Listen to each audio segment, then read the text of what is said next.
আমরা সবাই ভাবতাম ব্যাংকেই সবচেয়ে নিরাপদ, কিন্তু সাম্প্রতিক সংবাদ দেখেছেন কি? বাংলাদেশের 5টি ব্যাংক মাসের পর মাস ধরেই গ্রাহকের টাকা ফেরত দিচ্ছে না। আপনার টাকা কি নিরাপদ? ভিডিওটি শেষ পর্যন্ত দেখুন। বাংলাদেশের টাকার সবচেয়ে নিরাপদ ঘর কি? ব্যাংকের ফাইল না, হার্ড অ্যাসেট, যেগুলো চোখে দেখা যায়, হাতে ধরা যায়। প্রথমত জমির দাম কখনো শূন্যে নামে না, চুরি হয় না, লক হয় না, আগামীকাল আসেন শুনতে হয় না। মুদ্রাস্ফীতি বাড়লে জমির দাম আরও বাড়ে। ব্যাংকের টাকার মতো রাতারাতি ঝুঁকিতে পড়ে না। অলস টাকা রেখে লাভ নেই, কিন্তু সেই টাকায় ছোটো একটা জমি কিনে রাখলে এটাই ভবিষ্যতের আসল সিকিউরিটি। তারপরে আছে সোনা।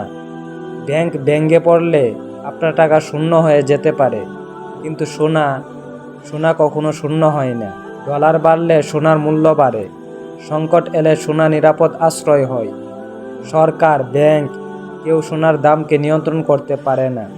আর একটা শক্ত জায়গা হলো ব্যবসা। অন্যের ব্যাংকে টাকা রেখে সামান্য লাভ, কিন্তু নিজের ব্যবসায় টাকা লাগালে লাভও বেশি, নিয়ন্ত্রণ আপনার হাতে। ছোটো দোকান, অনলাইন কাজ, রেন্টাল সার্ভিস, যাই করেন, ব্যবসা আপনাকে নিজের টাকার মালিক বানায়।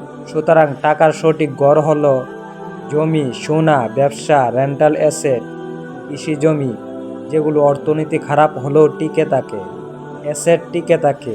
আর সত্যিটা হলো, বাংলাদেশে মানুষ এখন বুঝতে পারছে ব্যাংক আর নিরাপদ না।